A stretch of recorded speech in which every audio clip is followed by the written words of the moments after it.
I was standing at the bar, nursing a whiskey, watching everyone dance and celebrate at my cousin Brian's wedding reception.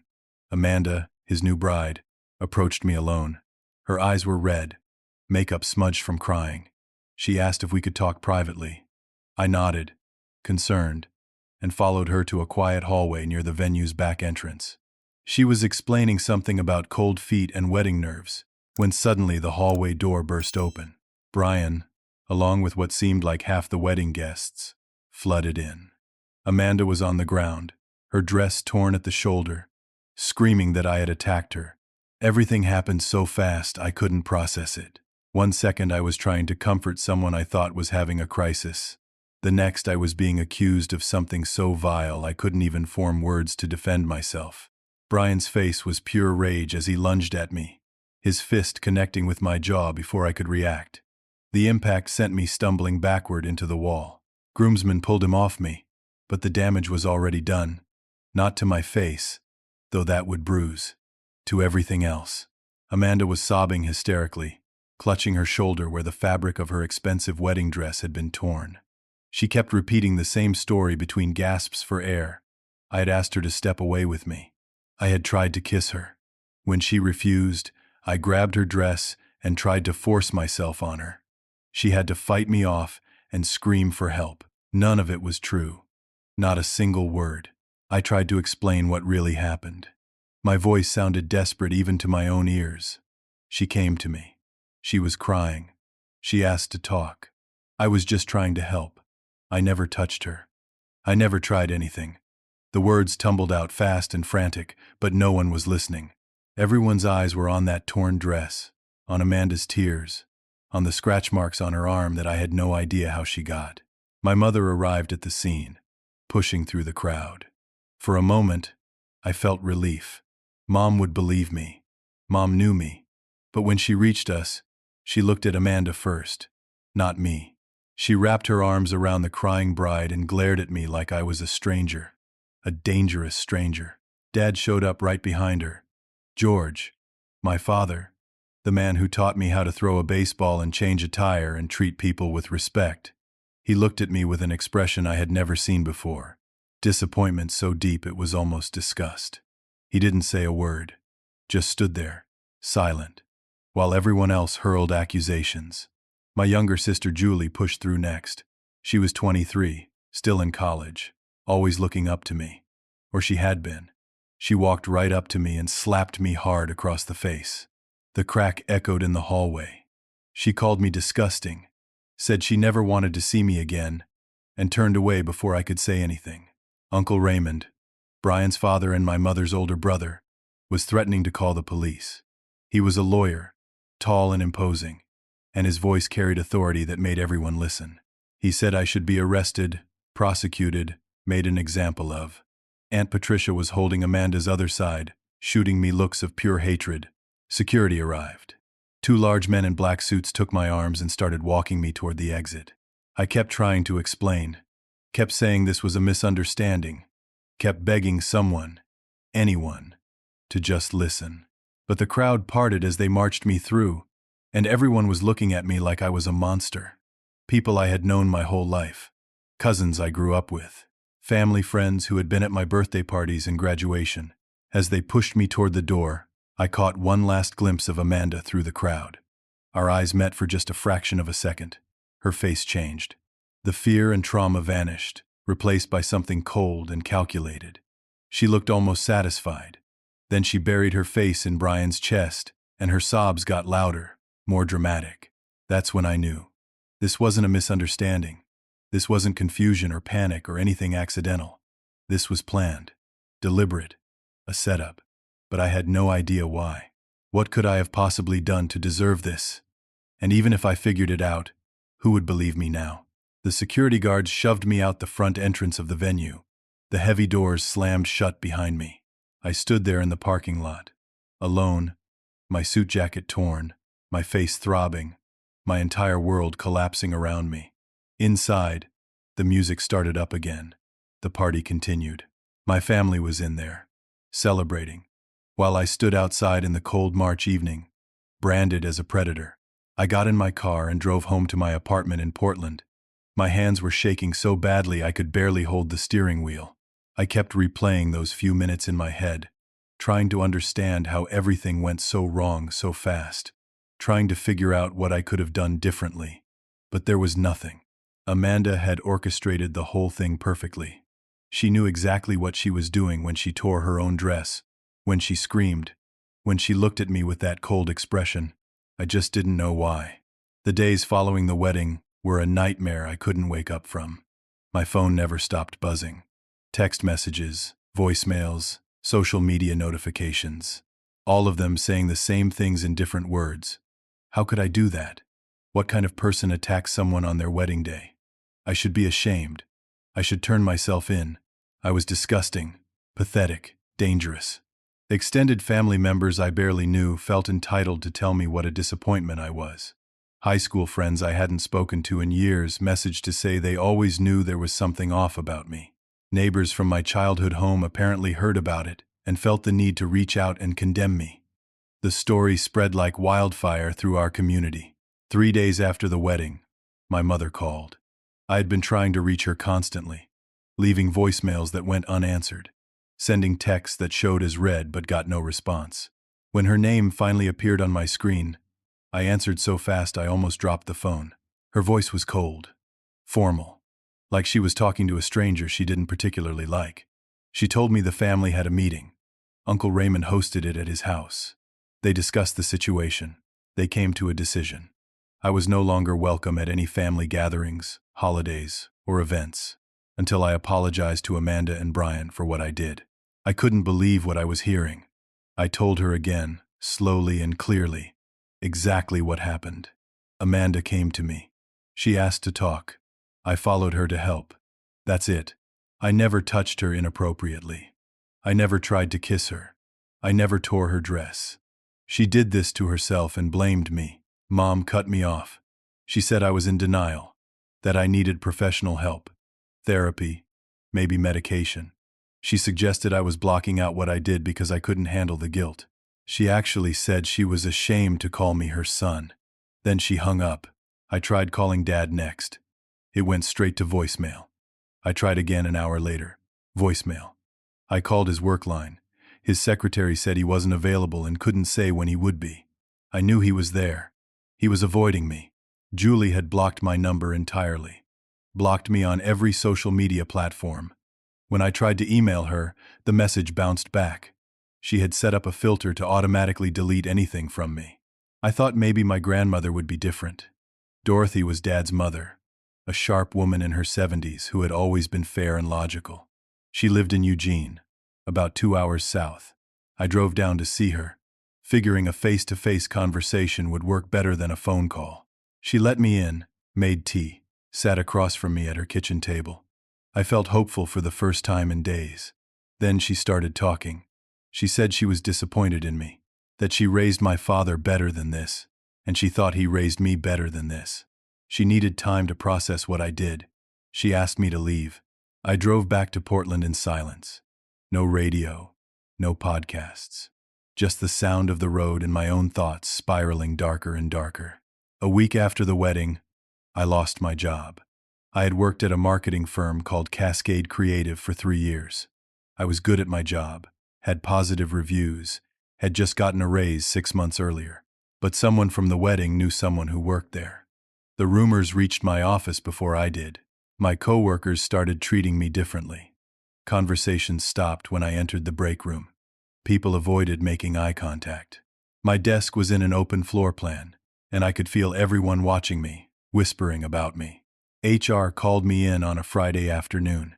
2 people I barely knew sat across from me with serious expressions and a folder of documentation. They said they received complaints about me creating a hostile work environment through personal conduct issues. They said my presence was making other employees uncomfortable. They offered me 2 options: resign voluntarily or be terminated for cause. Either way, I was done. I resigned, walked out with a box of my desk items and no idea how I was going to pay my bills. My lease was up for renewal at the end of the month. The rent was $1,100, which I could barely afford even with my job. Without it, I had maybe 2 months of savings before I was completely broke. I started applying for new positions immediately, but every interview went the same way. Things would go well until they asked why I left my last job. Any answer I gave felt wrong. The truth sounded insane. Ali felt obvious. Then the letter arrived. Thick envelope. Law firm's return address. I knew before I opened it that this was bad. Amanda and Brian's lawyers were threatening to sue me for emotional distress and defamation. The letter said I had been spreading lies about Amanda, claiming she fabricated the assault. It said my continued denial and accusations were causing her severe psychological harm. It demanded I sign an enclosed statement admitting I assaulted Amanda and agreeing to never contact her or Brian again, never speak about the incident publicly or privately, and cease all defamatory statements immediately. If I didn't sign within 30 days, they would file a civil lawsuit. The letter outlined potential damages in the six-figure range. Even if I won, which their letter strongly implied I wouldn't, the legal fees would destroy me financially. I would lose everything. I sat on my couch holding that letter for hours. The apartment was dark. I hadn't turned on any lights. Outside, the city moved on like nothing was wrong. People were going to dinner, meeting friends, living normal lives. My life was falling apart, and no one cared. No one believed me. No one was coming to help. For the first time in my life, I understood why people give up. 2 months after the wedding, I was living in Sacramento, California. I found a cheap studio apartment in a rough neighborhood for $700 a month. The walls were thin enough that I could hear my neighbors arguing at 2 a.m. The plumbing groaned and the heating barely worked, but it was what I could afford. I got a job working night shifts at a warehouse, stocking shelves and loading trucks. The work was mindless and exhausting. I would clock in at 11 at night and work until 7 a.m, then go home and try to sleep during the day. The pay was barely above minimum wage, but it kept me fed and housed. I thought moving to a new city would help, that maybe I could start fresh somewhere nobody knew me. But the story followed me anyway. Someone from Portland moved to Sacramento around the same time I did. We ended up working at the same warehouse for 2 weeks before they recognized me. Then the whispers started again. The looks, the distance. I lost 20 pounds in those 2 months. I wasn't trying to. I just forgot to eat most days. Food didn't taste like anything anyway. I would buy a sandwich and manage 3 bites before giving up. Sleep was difficult too. I would lie awake remembering that night, replaying every second, trying to figure out what I missed. What signals did Amanda give that this was coming? How did I not see it? The lawsuit deadline was approaching. I had 2 weeks left to sign their statement or face legal action. I kept reading it over and over. This document that would officially make me a liar and a criminal in writing. Legally binding. Forever on record. But something in me, some stubborn core I didn't even know I had, refused. I tried one more time to reach out to my father. I called his cell from a different number so he couldn't screen it. He answered without checking, probably thinking it was a work call. When I said hello, there was a long pause. I could hear him breathing, could picture him in his office at the insurance company where he had worked for 30 years. I asked if he had a minute to talk. Really talk. Not as the family, not as a group decision. Just him and me, father and son. He sighed. That heavy, disappointed sigh I had heard so many times growing up when I brought home a bad grade or forgot a chore. But this time it felt different. Final. He said he believed I did it. He saw the torn dress with his own eyes. He saw Amanda's face, the fear and tears. He saw the scratches on her arm. He said all the evidence pointed one direction, and my denials just made it worse. He told me I needed to take responsibility for my actions like a man, own up to what I did, apologize, move forward. I asked him if he really thought I was capable of something like that, if he truly believed his own son would attack a woman at a family wedding. There was another pause, longer this time. He said he didn't want to believe it, but he had to trust what he saw, what everyone saw. He said sometimes people we love disappoint us. Sometimes they do things we never thought they could do. He said he still loved me, but he couldn't support me until I admitted the truth and got help. Then he hung up. I sat on the floor of my studio apartment with my back against the wall, staring at nothing.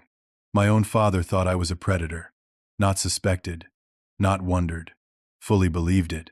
The man who raised me, who knew me better than almost anyone, had decided I was guilty. I opened the bottle of whiskey I had bought 2 days earlier. Cheap stuff that burned going down. I poured a glass, then another, then I stopped using the glass. The room started spinning pleasantly, dulling the sharp edges of everything. I thought about the lawsuit, about the fact that I had no family, no real friends except Marcus, who I hadn't spoken to in years, no career, no future. I thought about how easy it would be to just stop, to give up, to let the darkness win. I don't know how long I sat there. Hours, maybe.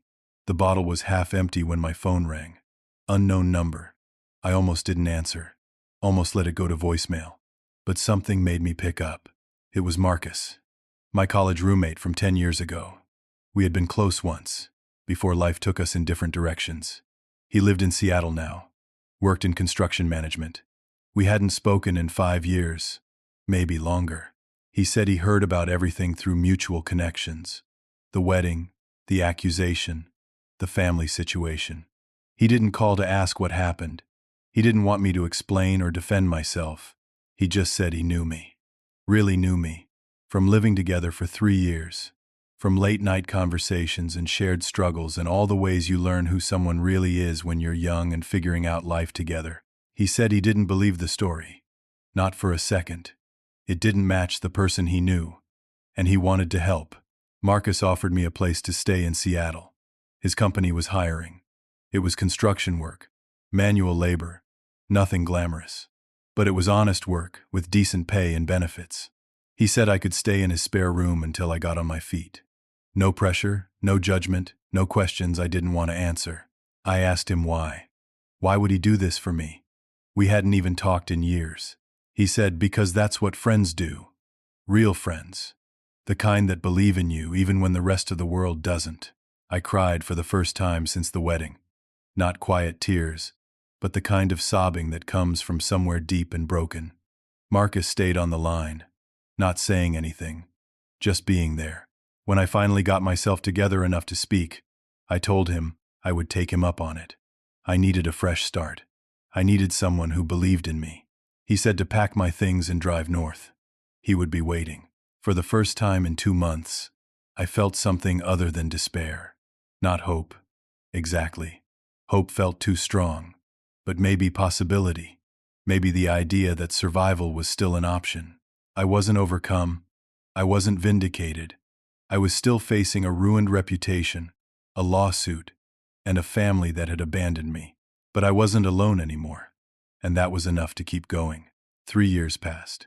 3 years of rebuilding from nothing. I moved to Seattle on a rainy April morning, with everything I owned packed in my car. Marcus met me at his house, a small craftsman-style place in the Beacon Hill neighborhood. He showed me to the spare room without making a big deal out of it, just handed me a key and said to make myself at home. The construction job was hard, physically demanding in ways my marketing career never was. I learned how to frame walls, lay tile, read blueprints, operate heavy equipment. My hands developed calluses. My back ached constantly for the first 6 months. But there was something honest about the work. Something clean. I built things, created things. At the end of each day, I could see what I accomplished. Marcus never asked about the wedding, never pushed me to talk about Portland or my family. He just treated me like a normal person, which was exactly what I needed. We would grab beers after work, watch football on Sundays, complain about the rain. Regular life. Simple life. After 8 months, I moved into my own place, a small house with a yard in the Columbia City area. It needed work, which was perfect because I finally knew how to do that work. I spent weekends fixing the porch, repainting the kitchen, replacing old fixtures, making it mine. I adopted a dog from the shelter, a mixed breed with brown fur and intelligent eyes who had been there for 6 months because he was too old and too big for most people to want. I named him Copper. He became my companion, greeting me every day with genuine joy that expected nothing in return. We would walk around the neighborhood together in the evenings. He didn't care about my past, didn't judge, just loved unconditionally in that way only dogs can. I stopped trying to contact my family. The pain had transformed from a sharp, fresh wound into something harder. A scar. Permanent, but no longer bleeding. I accepted they were gone. That chapter of my life was over. Some nights I still thought about them, wondered if they ever questioned their decision. But mostly, I focused on moving forward. Then I met Beth. She worked at the coffee shop I stopped at every morning before heading to job sites. She had red hair pulled back in a ponytail, freckles across her nose, and a smile that felt genuine. We started with small talk. Comments about the weather, jokes about the Seahawks, recommendations for the best pastries. After 2 months of this, I finally asked her out. Our first date was dinner at a Thai restaurant in Fremont. She was easy to talk to, funny without trying too hard, interested in things I found interesting. She worked as a dental hygienist, had a cat named Pickles, loved hiking and bad reality television.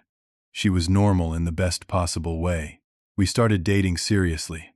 I kept my past hidden, told her I moved to Seattle for work and didn't talk to my family much. It wasn't exactly a lie, just not the whole truth. I was terrified to tell her everything. Terrified she would look at me differently. Terrified she would believe the story and leave like everyone else. Life wasn't perfect. I still had moments where the anger and injustice of what happened would hit me out of nowhere. But it was stable. I had work I was good at, a house I was proud of, a dog who depended on me, a woman I was falling for. I found a fragile kind of peace in Seattle. Then one Saturday evening in October, I was at a hardware store buying supplies for a bathroom renovation. I turned down the paint aisle and froze completely. My heart stopped. Every muscle tensed. Amanda was standing 15 feet away, looking at paint samples. She was alone. She hadn't seen me yet. She looked different than I remembered. Older, though it had only been 3 years. There were lines around her eyes that hadn't been there before. Her hair was shorter. She seemed smaller somehow, diminished. My first instinct was to leave immediately. Turn around, abandon my cart, get out before she noticed me. But something kept me rooted in place. Maybe curiosity, maybe unfinished business, maybe just the shock of seeing the person who destroyed my life standing in a hardware store, like a normal person buying paint. She turned, and our eyes met. The color drained from her face. The paint sample she was holding slipped from her fingers and clattered to the floor. For a moment, neither of us moved. We just stared at each other across the aisle. Then Amanda started walking toward me. Fast. Purposeful. My body tensed, ready for her to scream or cause a scene. Ready for a repeat of the wedding. But when she reached me, she didn't yell. She leaned in close and whispered urgently. She said she needed to talk to me. That it was important. Please. Her hands were shaking.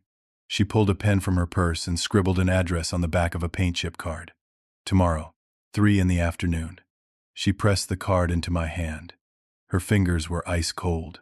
She said she was begging me. Please come. Please listen. Then she rushed past me toward the exit before I could respond. I stood there holding the paint chip card, staring at the address written in messy handwriting. My hands were shaking too. Copper was waiting in the truck. He sensed something was wrong, whining softly and pressing his head against my arm as I sat in the driver's seat trying to process what just happened. The person who ruined my life, who I hadn't seen or heard from in 3 years, just asked to meet me. Alone. At some address I didn't recognize. It could be another trap, another setup. She could be planning something even worse. But there was something in her eyes, in the way her voice shook, that seemed genuine. She looked terrified, but not of me, of something else. I drove home and looked up the address. It was a small public park near Green Lake. Neutral ground. Public. Safe. Theoretically. I spent the rest of the evening and all the next morning debating whether to go. Beth called and I let it go to voicemail. I couldn't talk to her right now. Couldn't pretend everything was fine. The next day at 2:45, I was sitting in my truck outside the park. Copper was in the passenger seat, watching me with concerned eyes. I kept telling myself to drive away. This was a bad idea. Nothing good could come from this. But I couldn't make myself start the engine. I needed to know why. After 3 years of questions without answers, I needed to understand what I did to deserve having my life destroyed. Even if it was a trap, even if this went badly, I needed to hear her explanation. At 2:58, I got out of the truck and walked into the park. There was a bench near a small pond. I sat down and waited. At exactly 3 o'clock, Amanda appeared on the path. She looked around nervously, scanning the area like she was being followed. Then she saw me and walked over, sitting on the bench across from mine. The last time we were alone together, she accused me of assault and destroyed my entire life. Now, we were sitting in a park in Seattle, and I had no idea what was about to happen. My heart was racing. My hands were clenched into fists. I waited for her to speak. Whatever came next, my fragile peace was already shattered. The past had found me, and there was no going back. Amanda was crying before she even said a word, tears streaming down her face, hands twisting in her lap. She kept trying to start talking and then stopping, like she couldn't get the words out. I sat there rigid, anger building in my chest, waiting. Finally, she managed to speak. 2 words, over and over. I'm sorry. I'm sorry. I'm sorry. I lost it. Told her that sorry didn't cut it. Sorry didn't give me back 3 years. Sorry didn't fix my relationship with my family, or get me my job back, or undo the nights. I sat alone contemplating whether life was worth living. I demanded to know why. Why did she do it? What did I ever do to her to deserve that? She broke down completely then, sobbing so hard she could barely breathe. It took several minutes before she could compose herself enough to explain. She told me about Brian, about who he really was behind the charming facade he showed everyone. She said he was controlling even before the wedding, possessive, jealous. He needed to know where she was at all times, who she was talking to, what she was doing. He would get angry if she went anywhere without telling him first, even just to the grocery store. On their wedding day, she got cold feet. Real, serious doubts about marrying him. She told him that morning that she wasn't sure she could go through with it, that maybe they should postpone, take more time to think. Brian exploded. She had never seen him that angry. He told her she was being ridiculous. Everything was paid for. Everyone was here. His family had spent a fortune on this wedding. She was going to walk down that aisle and marry him, and that was final. Amanda panicked and called her best friend, thinking about actually backing out. But Brian found out. He took her phone, saw the messages. Uncle Raymond was there too. Raymond, the lawyer. Raymond, who had paid for half the wedding. Raymond, who cared more about the family's reputation than anything else. They gave her an ultimatum: go through with the wedding, or they would destroy her. Brian threatened to tell everyone she was mentally unstable, to ruin her career. She was an elementary school teacher. Accusations like that, even false ones, could end everything. Raymond backed him up, saying he would make sure she never worked in education again. He had connections. He could make it happen. Amanda was terrified, trapped. She went through with the ceremony feeling like she was watching herself from outside her body. Then Brian came up with the plan. During the reception, while he was getting angrier and more controlling by the minute, he pulled her aside. He told her they needed to make sure she never tried to leave him, that she needed to be bound to him permanently. And he had an idea. He had always been jealous of me. Amanda said that part quietly, like she was ashamed. Brian resented me because I was well liked in the family, because I had a good job and people respected me. He thought I looked down on him even though I had never said or done anything to suggest that. It was all in his head. But the jealousy was real. Brian told Amanda to approach me at the reception, to pretend she was upset, ask to talk privately, lead me somewhere alone. Then she was supposed to tear her own dress, scratch her own arm, and scream that I attacked her. Brian would burst in with witnesses. It would destroy me and bind her to him through shared guilt. She would be too complicit in ruining someone's life to ever leave him. Amanda said she went along with it because she was scared and stupid and didn't see another way out. She thought maybe if she did this one terrible thing, Brian would be satisfied. Things would get better. She could pretend it never happened and live with the guilt. But things didn't get better. Brian became worse, more controlling, more emotionally abusive. He isolated her from her friends, monitored her phone constantly, dictated what she could wear, where she could go, who she could see. She said the past 3 years had been a prison. She was finally getting the courage to leave him. She filed for divorce 2 months ago, got a lawyer, started the process. But she said she needed to tell me the truth first. She needed me to know what really happened. She would testify to everything, make a public statement, whatever I needed. She knew it didn't fix anything, but she had to try. I sat there absorbing all of this. Part of me wanted to feel vindicated. This was the confirmation I had needed for 3 years. Proof that I was right, that it was all a lie, that I wasn't crazy. But another part of me was just angry. Angry that she was so weak, that she chose to destroy an innocent person rather than stand up for herself, that she waited 3 years to come clean. I asked her why now. Why not a year ago? 2 years ago? Why did she let me suffer for so long? She said she was a coward, that she was scared of Brian, scared of what he would do if she told anyone. But recently things escalated. He got physical for the first time, shoved her into a wall during an argument. She realized if she stayed any longer, he might actually kill her. And she couldn't leave knowing she had destroyed someone's life and never made it right. We sat in silence for a moment. I was processing, trying to figure out what to do with this information, how to feel, what came next. Then I saw a car pull into the parking lot behind us. A silver sedan. My stomach dropped.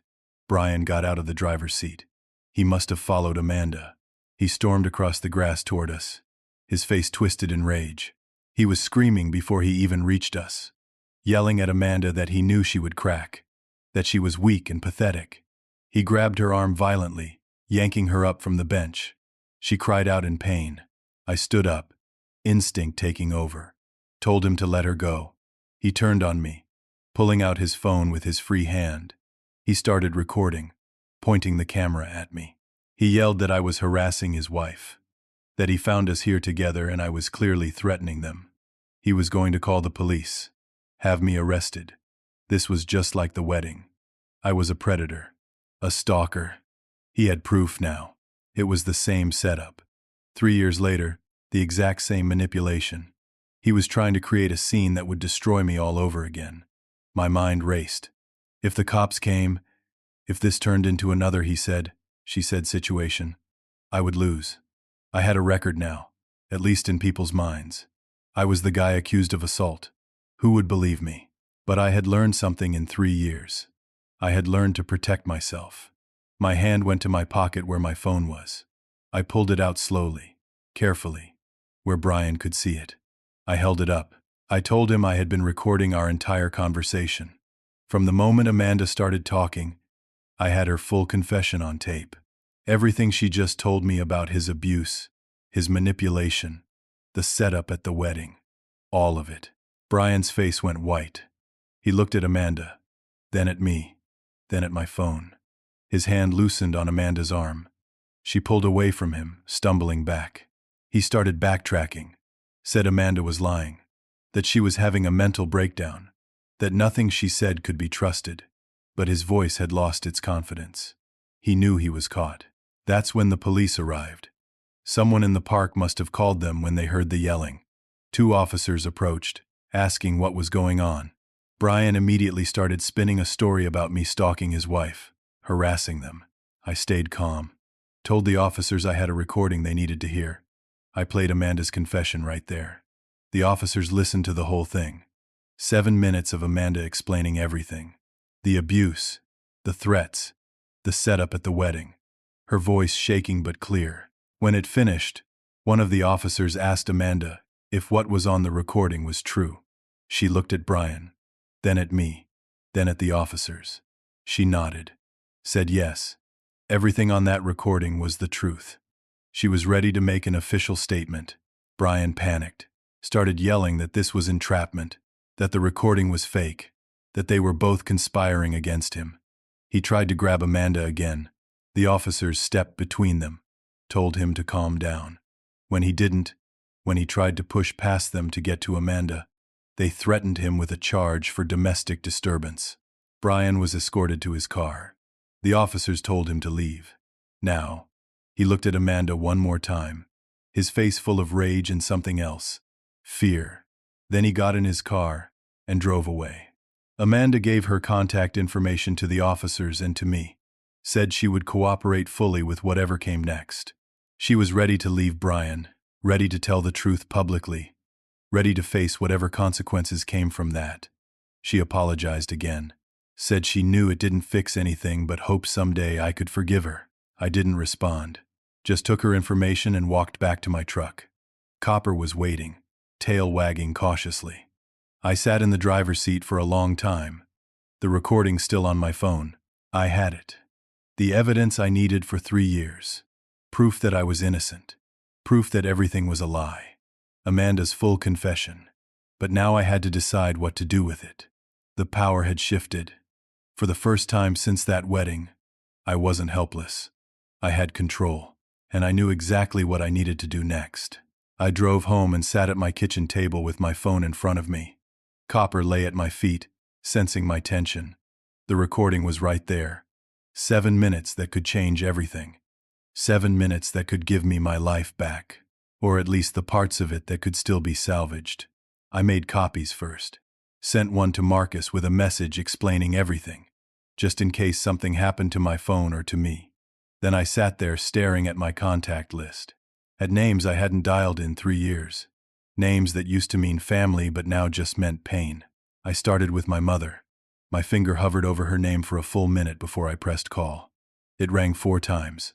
I was about to hang up when she answered. Her voice was cold, distant. She asked what I wanted. I didn't explain. Didn't warn her. Just told her I had something she needed to hear. Then I played the recording. All 7 minutes. I didn't say a word. Just let Amanda's voice fill the silence. Her confession about Brian's abuse, his jealousy, the setup, the threats, the truth. When it ended, there was a long silence. I could hear Mom breathing on the other end. Slow, deliberate breaths, like she was trying to stay calm. Then she started making excuses. Maybe Amanda was lying now. Maybe Brian manipulated the recording somehow. Maybe this was all some elaborate scheme I put together to make myself look innocent. She said recordings could be faked. That technology made it easy to fabricate evidence. I asked her if she was serious. If she really believed I would spend 3 years planning some complicated revenge involving a fake confession. If that made more sense to her than the possibility that she was wrong. She got defensive. Said I didn't understand how hard this was for her. That she had to deal with the shame and embarrassment of what I did. That Uncle Raymond's family had been torn apart by this. That admitting she was wrong now would mean confronting 3 years of decisions she couldn't take back. That's when I understood. It wasn't about the truth. It never had been. It was about her ego, her pride, her inability to admit she failed as a mother when it mattered most. Believing me now meant accepting that she chose a lie over her own son, that she abandoned me when I needed her. That was too painful. So she would rather keep believing the lie. I told her I was sending the recording to everyone. Dad, Julie, Uncle Raymond, Aunt Patricia, Grandma Dorothy. Everyone who turned their backs on me. Everyone who called me a monster. They were all going to hear it. She panicked then. Started saying I couldn't do that. It would tear the family apart. Create drama and conflict. Make everything worse. She begged me not to send it. Said we could handle this privately. Keep it between us. I told her the family was already torn apart. 3 years ago, when they all chose a lie over me, I was just showing them what they did. Then I hung up. I created a group message, added every family member's number I still had. Uncle Raymond, Aunt Patricia, Dad, Julie, Grandma Dorothy, several cousins, even people from the extended family I barely knew but who had sent me hateful messages. Attached the recording with a simple message. The truth about what happened at Brian's wedding. Listen to all of it. Then I hit send. My phone started buzzing immediately. Calls and texts flooded in faster than I could read them. I turned off the sound and watched the notifications pile up. 50 messages in the first 10 minutes. Then 100. Then more. After an hour, I started reading them. Dad called 6 times and left 3 voicemails. I listened to the last one. He was crying. Actually crying. His voice broken and shaking. He said he was so sorry. That he failed me. That he should have believed me. that he didn't know how to make it right, but he would spend the rest of his life trying. He begged me to call him back. Julie sent a long text. She said she felt sick, that she couldn't believe what she heard, that she was the worst sister in the world. She said she understood if I never forgave her, but she needed me to know how sorry she was, that she loved me, that she never stopped loving me even when she was too stupid and scared to show it. Grandma Dorothy left a voicemail too. Her voice was steady, but sad. She said there was no excuse for what she did, for not believing me, for not standing by me. She said she was ashamed of herself and understood if I wanted nothing to do with her, but she hoped someday I would let her try to make amends. Uncle Raymond's response was different. Angry. Defensive. He sent a text saying this recording proved nothing, that Amanda was clearly being manipulated or coerced, that he was going to take legal action against her for making false statements. He threatened to sue me for defamation for sending this to everyone. He was still trying to control the narrative. Aunt Patricia sent nothing. Radio silence. The cousins were split. Some apologized. Some made excuses. Some didn't respond at all. Then my phone rang. Mom's name on the screen again. I answered but didn't speak. Just waited. She was different this time. Her voice softer but somehow worse. She said the family needed to have a meeting, to discuss this situation properly, to figure out how to move forward. She said, I needed to come home to Portland. They wanted to talk in person. I asked why I should do that, why I should spend 4 hours driving to sit in a room with people who abandoned me. She said because we're family, because that means something, because despite everything, we needed to work through this together. Then she said something that made my blood run cold. She said if I didn't come to this meeting, if I refused to work with them, she would tell everyone the recording was fake, that I had manipulated Amanda somehow, that this was all an elaborate revenge plot. She said she had influence in the family. People would believe her, and I would be right back where I started, alienated and accused. She was threatening me. Even now, with proof of my innocence, my own mother was threatening to destroy me again if I didn't do what she wanted. I hung up without responding, sat there staring at my phone. Copper whined and put his head on my lap. I scratched behind his ears, trying to process what just happened. The battle wasn't over. Even with the truth exposed, the family dynamics were exploding in new ways. Some people were genuinely sorry. Some were defensive. Some were trying to manipulate the situation to their advantage. And my mother, the person who should have protected me, was still choosing her pride over her son. I had a decision to make. Go to this meeting and face them all, or walk away completely, cut them off forever, and build my life without them. Part of me wanted revenge, wanted to watch them squirm and beg and feel a fraction of the pain I felt. But another part just wanted peace, wanted to be done with all of it. Beth called. I had been ignoring her for 2 days. I answered. She asked if everything was okay, said she was worried. I told her I needed to tell her something about my past I had been hiding. She said to come over. We would talk. Whatever it was, we would figure it out together. I drove to her apartment with Copper, told her everything. The wedding, the accusation, the family, the 3 years of exile, the recording, all of it. I waited for her to look at me differently, to make an excuse and ask me to leave. Instead, she hugged me, said she was sorry that happened to me, that she was glad I finally had proof, that whatever I decided to do next, she would support me. She didn't judge, didn't doubt, just believed me, because she knew me. That night, I made my decision. I would go to the family meeting, not because Mom threatened me, not because I owed them anything, but because I needed closure. I needed to look them in the eye and tell them exactly what their betrayal cost me. And then, I would decide if any of them deserved a place in my future. 1 week later, I drove to Portland with Copper in the passenger seat. Back to the city I fled 3 years ago. Back to the family that destroyed me. But this time, I wasn't the scared, desperate person I had been. I was stronger. I had proof. And I had nothing left to lose. The house looked the same. Same blue paint. Same garden my mother obsessively maintained. Same driveway where Dad taught me to change oil when I was 16. I sat in my truck outside for 5 minutes. gathering courage. Copper sensed my anxiety and pressed against my leg. I walked up to the front door and knocked, instead of just walking in. This wasn't my home anymore, Mom answered. She looked older, more tired. She stepped aside without saying anything, and I walked into the living room where everyone was gathered. Dad stood by the fireplace. Julie sat on the couch. Uncle Raymond and Aunt Patricia were in the armchairs. Grandma Dorothy sat in the corner. Several cousins filled the other seats. Everyone went silent when I entered. The room felt suffocating. All these people who were supposed to love me, who were supposed to protect me, just staring. Some looked guilty. Some looked uncomfortable.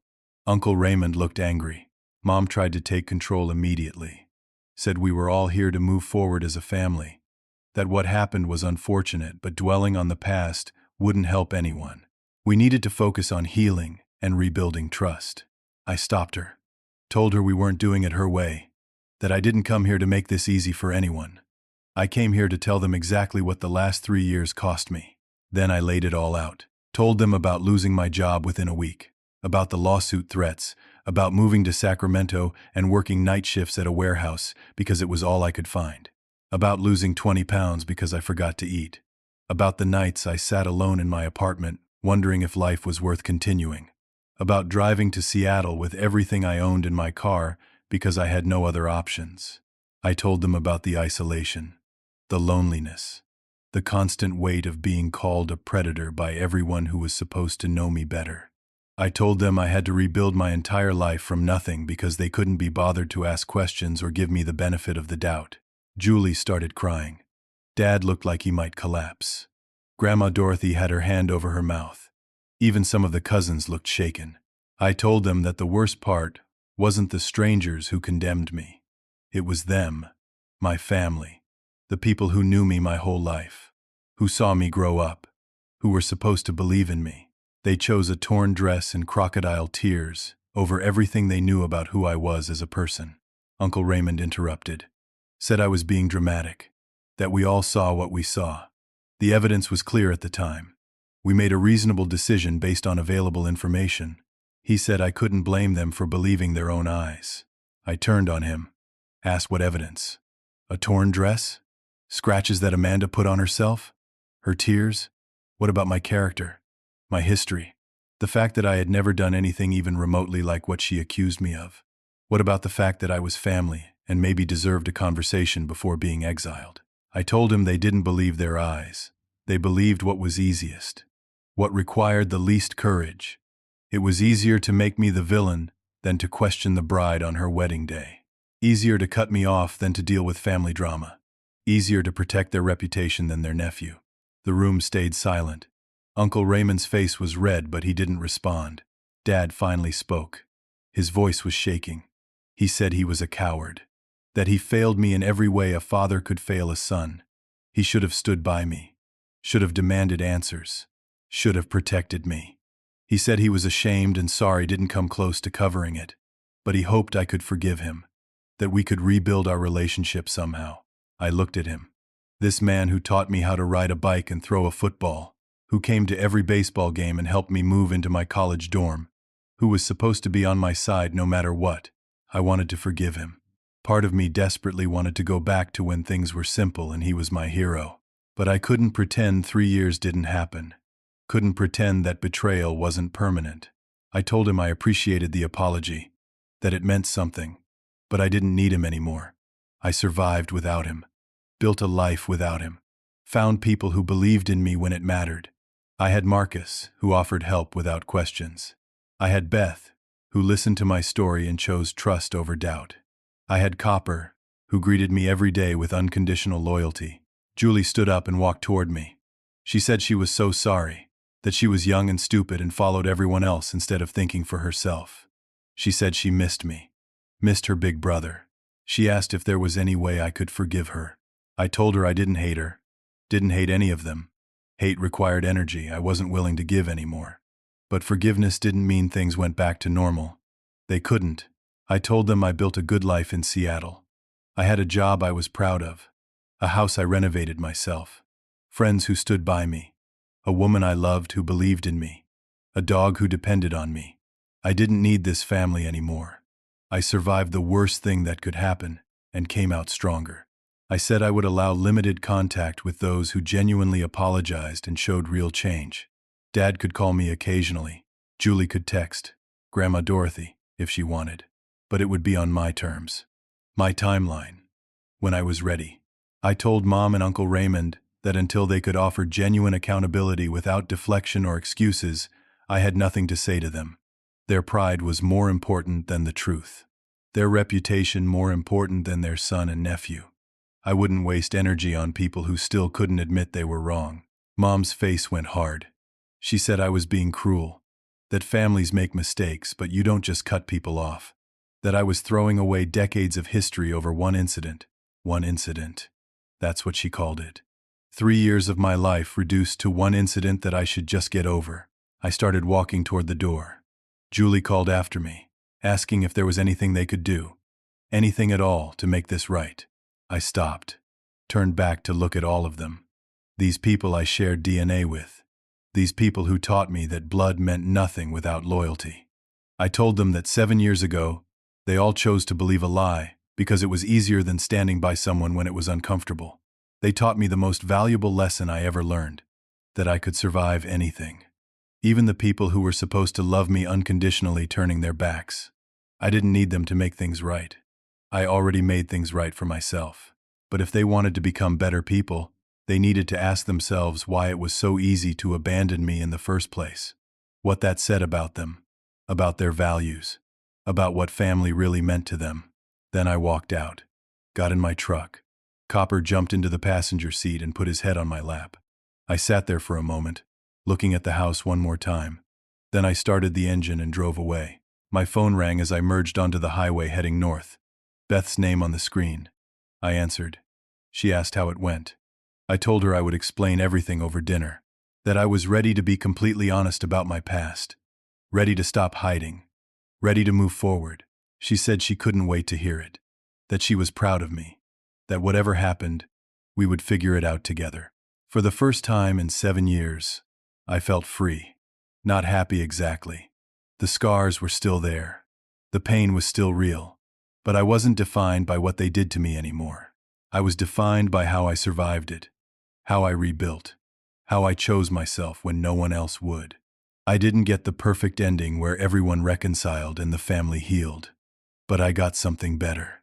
Self-respect, boundaries, a life I was proud of, people who believed in me, and the understanding that I didn't need forgiveness from people who never deserved my trust in the first place. Sometimes the strongest thing you can do is walk away. Sometimes family isn't blood. Sometimes survival is victory enough. I learned that pain can break you or forge you into something stronger. I chose to be forged. The road stretched out ahead of me. Seattle waited. My real life. My real family. The one I chose. The one that chose me back. And that was more than enough. I want to ask you something. Have you ever been in a situation where someone you trusted betrayed you? Where people believed lies about you without giving you a chance to defend yourself? How did you handle it? Did you forgive them? Or did you walk away? Leave your thoughts in the comments below. And if this story resonated with you, if it made you feel something or think about your own relationships differently, please hit that like button. Subscribe to the channel for more stories about real struggles and how people overcome them. Share this with someone who might need to hear it. Someone who is dealing with their own betrayal or family conflict. Sometimes knowing you are not alone makes all the difference. Thank you for listening to my story. I hope it reminds you that you are stronger than the worst thing that ever happened to you. That you can survive even when the people who should love you fail you. And that choosing yourself is not selfish. It is survival. Take care of yourselves out there. Be kind to people. Believe people when they ask for your trust. And remember that real family shows up when it matters. Until next time.